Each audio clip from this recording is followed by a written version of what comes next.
Subscribe कीजिए F study class channel को और बेल आइकन को दबाइए लेटेस्ट वीडियो सबसे पहले देखने के लिए। हेलो स्टूडेंट्स, चलिए कक्षा 8 गणित की प्रश्नावली 11.3 का प्रश्न नंबर 1, 2 और 3 प्रश्न इस वीडियो में हल करेंगे। तो आप वीडियो को अभी का भी लाइक कर दीजिए और चैनल को सब्सक्राइब कर लीजिए ताकि ऐसी वीडियो आपको आगे भी मिलती रहे। तो देखिए प्रश्न नंबर 1 क्या है। इसमें लिखा है कि दो घनाभाकार डिब्बे हैं। अब घनाभ के आकार के जो डिब्बे होते हैं उनमें क्या होती है, लंबाई, चौड़ाई, ऊंचाई, 3 चीजें होती हैं जैसा कि संलग्न आकृति में दर्शाया गया है। यहाँ पर देखिए डिब्बे दिए गए हैं, एक ये घनाभकार डिब्बे है। अब इसने आगे लिखा है किस डिब्बे को बनाने के लिए कम सामग्री की आवश्यकता होगी। मान लीजिए इन डिब्बे को अगर प्लास्टिक, लोहे, किसी से भी बनाया जाता है तो कौन से डिब्बे में जो सामान है वो कम लगेगा। अगर प्लास्टिक से बनाएंगे तो प्लास्टिक कम लगेगा, लोहे से बनाएंगे तो लोहा कम लगेगा।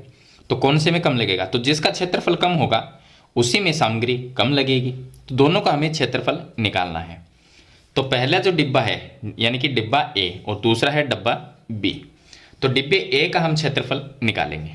तो यहां पर लिखेंगे डिब्बे ए का क्षेत्रफल, ए का क्षेत्रफल, ए का हम क्षेत्रफल निकालेंगे। तो डिब्बा ए कैसा है, घनाभ के आकार का। और घनाभ का जो पृष्ठ क्षेत्रफल का सूत्र होता है वो होता है 2 गुणा में लंबाई गुणा चौड़ाई, उसके बाद में होता है प्लस चौड़ाई गुणा ऊंचाई प्लस ऊंचाई गुणा लंबाई। ये होता है घनाभ का पृष्ठीय क्षेत्रफल। अब इसके अंदर हम मान लिख देंगे। तो पहले डिब्बे में ये लंबाई है, ये चौड़ाई है और ये ऊंचाई है। तो इसका क्षेत्रफल अगर निकालते हैं तो क्षेत्रफल आएगा 2 गुणा में लंबाई कितनी है 60 गुणा चौड़ाई 40 है, प्लस में फिर से हम लिखते हैं चौड़ाई गुणा ऊंचाई। तो चौड़ाई है 40 गुणा ऊंचाई 50, ये लिखेंगे, प्लस ऊंचाई गुणा लंबाई। तो ऊंचाई है 50 और गुणा में लंबाई है इसकी 60। हल कर लेंगे तो 2 का ये 2 आ जाएगा और हल करेंगे। 6 को 4 से गुणा करेंगे तो 24, 2 जीरो लगा देंगे 2400, प्लस 40 को 50 से गुणा करेंगे तो ये आ जाएंगे 2000 और प्लस 50 को 60 से गुणा करेंगे तो ये आ जाएंगे 3000। अब देखिए 3 और 2 5 और 2 7, 7400 हो जाएंगे। उनको 2 से गुणा कर देंगे तो 2 गुणा 7400। अगर गुणा करेंगे तो ये आ जाएंगे 14800। अब ये सेंटीमीटर में दिया गया है तो हम लिखा देंगे सेंटीमीटर स्क्वायर। ये सेंटीमीटर में, तो सेंटीमीटर स्क्वायर क्षेत्रफल आता है वो स्क्वायर में आता है। तो पहले डिब्बे का जो क्षेत्रफल होगा वो 14800 सेंटीमीटर स्क्वायर होगा। अब इसका क्षेत्रफल हमें पता चल गया। दूसरा डिब्बा बी है तो डिब्बे बी का हम क्षेत्रफल निकालेंगे। तो यहाँ पे लिखेंगे डिब्बा बी का क्षेत्रफल। अब ये भी घनाभ के जैसा डब्बा है तो क्षेत्रफल का सूत्र तो सेम ही रहेगा। तो 2 गुणा लंबाई गुणा चौड़ाई प्लस चौड़ाई गुणा ऊंचाई प्लस ऊंचाई गुणा लंबाई। अब इस सूत्र में मान रख देते हैं तो 2 की जगह 2 आ गया और लंबाई। अब देखिए इसमें लंबाई चौड़ाई ऊंचाई सभी सेम है, एक जैसी है। तो लंबाई गुणा चौड़ाई फिर प्लस चौड़ाई गुणा ऊंचाई फिर प्लस फिर लिख सकते हैं ऊंचाई गुणा और लंबाई। अब हल कर लेते हैं तो ये 2 का 2 आ गया और 50 को 50 से गुणा करेंगे तो ये आ जाएंगे 2500, फिर से ये 2500 आएंगे और फिर से ये 2500 आ जाएंगे गुणा करेंगे तो देखिए 25, 50 और 7500 हो जाएंगे यानी 7500। तो ये आ जाएंगे 2 गुणा 7500 और 7500 को 2 से गुणा करेंगे तो 15000 आते हैं, 15000 सेंटीमीटर स्क्वायर। तो अब देखिए पहले डिब्बे ए का क्षेत्रफल 14800, डिब्बे बी का क्षेत्रफल 15000। तो जिसका क्षेत्रफल ज़्यादा है उसमें तो सामग्री ज़्यादा लगेगी और जिसका क्षेत्रफल कम है उसमें सामग्री कम लगेगी। तो कम सामग्री की आवश्यकता है कौन से डिब्बे में, तो डिब्बे ए में सामग्री कम लगेगी। ये हम यहाँ पर लिख सकते हैं कि डिब्बे ए का क्षेत्रफल कम है तो उसमें सामग्री कम लगेगी, कम सामग्री की आवश्यकता होगी। तो इस तरह से आपको इसका हल करना है। देखिए दूसरा जो डिब्बा है वो घनाभ के जैसा घन के जैसा भी है, क्योंकि घन में सभी जो पृष्ठ होते हैं वो एक जैसे होते हैं। अब इसमें लंबाई चौड़ाई ऊंचाई जो है वो सभी सेम है, इसके मतलब इसके सभी जो पृष्ठ होंगे वो एक जैसे होंगे। तो इसका क्षेत्रफल निकालने का एक दूसरा तरीका भी है, क्योंकि इसको हम घन कह सकते हैं। जो घन होता है उसमें सभी पृष्ठ एक जैसे होते हैं जिनकी लंबाई चौड़ाई ऊंचाई सभी सेम होती है। तो अगर ये घन का इसमें लिखा होता कि ये घन है, तो हम घन का क्षेत्रफल का फॉर्मूला लगा देते। घन का पृष्ठीय क्षेत्रफल क्या होता है? 6 भुजा स्क्वायर होता है, 6 भुजा स्क्वायर। अब 6 की जगह 6 लिखते, भुजा का मान, एक भुजा का मान इसमें 50 है, तो इसमें 50 लिखते और 50 का स्क्वायर कर देते, तो ये आ जाता 6 इंटू 50 का स्क्वायर करते हैं तो ये आता 2500। और 25 को जब 6 से गुणा करेंगे तो 150 और 2 जीरो और लगा देंगे, तो ये 15,000 सेंटीमीटर स्क्वायर, ये इसका क्षेत्रफल आ जाता। तो इस तरह से भी हम क्षेत्रफल निकाल सकते हैं और इस तरह से भी निकाल सकते हैं, लेकिन यहाँ पर लिखा है कि दोनों जो डिब्बे हैं वो घनाभ आकार है, इसलिए मैंने आपके घनाभ को सूत्र से बताया दोनों का ही, क्योंकि ये सूत्र जो है वो घनाभ का पृष्ठीय क्षेत्रफल का सूत्र है, और ये जो सूत्र है वो सूत्र घन के पृष्ठीय क्षेत्रफल का है। तो यहाँ पर घन नाम नहीं लिखा गया, इसलिए मैंने आपको नहीं बताया। आप ऐसा कर सकते हो, लेकिन इससे भी आप हल कर सकते हो, क्योंकि ये घन है, इसमें सभी भुजाएं जो है वो बराबर है, सभी पृष्ठ बराबर है। तो ये तो हो गया इसका प्रश्न नंबर 1। चलिए इसके बाद में मैं आपको बताता हूँ प्रश्न नंबर 2। अब देखिए प्रश्न नंबर 2 है, प्रश्न नंबर 2 का हल है। इसमें दिया गया है कि 80 सेमी, 48 सेमी और 24 सेमी ये लंबाई, चौड़ाई, ऊंचाई है। माप वाले एक सूटकेस को तिरपाल के कपड़े से ढकना है। ऐसे 100 सूटकेस को ढकने के लिए 96 सेंटीमीटर चौड़ाई वाले कितने मीटर तिरपाल के कपड़े की आवश्यकता होगी? तो देखिए सूटकेस है, उसको अगर तिरपाल के कपड़े से ढकना है तो दोनों का क्षेत्रफल पता होना चाहिए। पहले हम एक सूटकेस का क्षेत्रफल निकालेंगे, क्योंकि ये लंबाई, चौड़ाई, ऊंचाई एक सूटकेस की है, तो एक सूटकेस का क्षेत्रफल ज्ञात करेंगे। तो लंबाई दी गई, चौड़ाई दी गई, ऊंचाई दी। अब सूटकेस की लंबाई, चौड़ाई, ऊंचाई जो है वो अलग अलग है, इसका मतलब ये घनाभ है, तो हमें घनाभ का सूत्र लगाना है।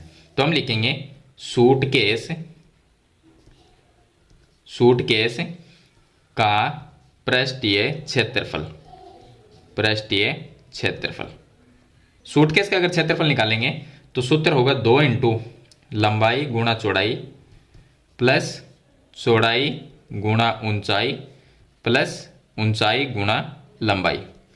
इस सूत्र से निकाल लेंगे तो लंबाई कितनी है 80, चौड़ाई है 48 प्लस फिर आ जाएगा 48 गुणा 24, 48 गुणा 24, ये हो गई चौड़ाई गुणा ऊंचाई प्लस ऊंचाई गुणा लंबाई, तो 24 गुणा 80, 24 इंटू 80। तो 2 की जगह 2 आ गया।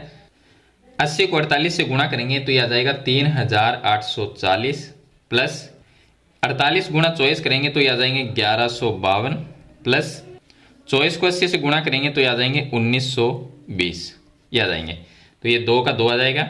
अब गुणा में तीनों संख्या को प्लस करेंगे तो ये आ जाएगा 6912 और 6912 को 2 से गुणा करेंगे तो ये आ जाएगा 13824 सेंटीमीटर स्क्वायर। ये आ गया एक सूटकेस का क्षेत्रफल। हमें कितने सूटकेस हमारे पास में 100 सूटकेस को ढकना है, तो हम निकालेंगे 100 सूटकेस का क्षेत्रफल। तो यहाँ पे लिखेंगे 100 सूटकेस का क्षेत्रफल। अब 100 का एक का तो है, 100 का निकालना, तो जो एक का क्षेत्रफल है उसको 100 से गुणा कर दो, तो 100 इंटू में 13824 गुणा करेंगे तो ये आ जाए, इतना का इतना ही रख लेते हैं, चलिए सेंटीमीटर स्क्वायर, ऐसा कैसे रख लेते हैं। अब देखिए 96 सेंटीमीटर चौड़ाई वाले कितने मीटर तिरपाल की आवश्यकता होगी, तो पहले हम निकालेंगे कि 1 मीटर तिरपाल का क्षेत्रफल। तो यहाँ पर मैं लिखता हूँ 1 मीटर तिरपाल का क्षेत्रफल। 1 मीटर तिरपाल का अगर क्षेत्रफल निकालेंगे तो 96 सेंटीमीटर चौड़ाई वाले कितने हैं, तो 96 को हम 100 से गुणा कर देंगे तो ये आ जाएंगे 9600 सेंटीमीटर स्क्वायर। ये आ गया 1 मीटर तिरपाल का क्षेत्रफल। अब देखिए 100 सूटकेस का जो क्षेत्रफल है उसमें हम भाग दे देंगे 1 मीटर तिरपाल के क्षेत्रफल का। इसका मतलब इस संख्या में 9600 का भाग दे देंगे तो कितने मीटर तिरपाल की आवश्यकता होगी 100 सूटकेस को ढकने के लिए, वो आ जाएगी। तो देखिए, तो यहाँ पे लिखें तिरपाल की आवश्यकता, तिरपाल की आवश्यकता। तो बराबर में लिख देंगे, ये हो गया 13824 गुणा में इसके 100 है, तो ये 100 सूटकेस का क्षेत्रफल है। इसमें भाग दे देंगे 1 मीटर तिरपाल के क्षेत्रफल का, यानी कि 9600 का। 2 जीरो से ये 2 जीरो कट जाएंगे। अब ये दोनों संख्या में अगर हम भाग दें तो इस संख्या में देखिए मैं यहाँ पर बता देता हूँ आगे हल करके। 13,824 में 8 का भाग चला जाएगा, तो इसमें अगर हम 8 का भाग देते हैं तो ये आते हैं 1728 और बटे 96 में 8 का भाग देंगे तो 12 आ जाएगा, और 12 का भाग इसके अंदर देंगे तो 144 आएगा, 144 मीटर। तो कितने कपड़े की आवश्यकता होगी, यानी कि कितने तिरपाल की आवश्यकता होगी, तो 144 मीटर तिरपाल की आवश्यकता होगी 100 सूटकेस को ढकने के लिए। चलिए इसके बाद में मैं आपको बताता हूँ इसका क्वेश्चन नंबर 3। क्वेश्चन नंबर जो 3 है वो छोटा सा क्वेश्चन है। तो देखिए इसमें दिया गया है प्रश्न नंबर 3 में एक ऐसे घन की भुजा ज्ञात कीजिए, यानी कि हमें घन की भुजा ज्ञात करनी है और घन का पृष्ठीय क्षेत्रफल 600 है। तो घन का पृष्ठीय क्षेत्रफल 600 है, तो हम यहाँ पर लिख देंगे पृष्ठीय क्षेत्रफल का सूत्र लिख देंगे। तो यहाँ पर लिखा है कि घन का पृष्ठीय क्षेत्रफल बराबर में दिया गया है 600 सेंटीमीटर स्क्वायर। अब घन का पृष्ठीय क्षेत्रफल का सूत्र होता है 6 भुजा स्क्वायर, बराबर लिख देंगे 600। अब ये गुणा में 6 है तो भाग में चला गया, तो भुजा स्क्वायर बराबर क्या आ गया 600 बटे 6, 600 बटे 6। अगर 6 का भाग देंगे तो 100 आ जाएगा, ये आ जाएगा। अब स्क्वायर हटाएंगे तो यहाँ पर रूट लग जाएगा, तो भुजा बराबर अंडर रूट में आ जाएगा 100, और 100 का रूट निकालते हैं तो 10 आता है, यानी कि 10 को जब 10 से गुणा करते हैं तब 100 आता है। तो 100 का रूट कितना होगा 10 होगा, तो भुजा बराबर 10 आ जाएगा, 10 सेंटीमीटर। तो घन की भुजा कितनी होगी 10 सेंटीमीटर की होगी। तो इस तरह से आपको क्वेश्चन नंबर 3 को हल करना है, छोटा सा और सिंपल क्वेश्चन है। तो इस वीडियो में मैंने आपको क्वेश्चन नंबर 1, 2 और 3 क्वेश्चन कंप्लीट बता दिए हैं। मेरे ख्याल से ये क्वेश्चन आपको अच्छी तरह समझ में आ गए होंगे। फिर भी इसके बारे में कोई सवाल या सुझाव है तो कमेंट बॉक्स में लिखना ना भूलें। अगर वीडियो पसंद आए तो इसे लाइक और शेयर जरूर करना। इस चैनल पर नए हैं तो सब्सक्राइब करना। हम मिलते हैं एक नई वीडियो के साथ, तब तक के लिए थैंक यू।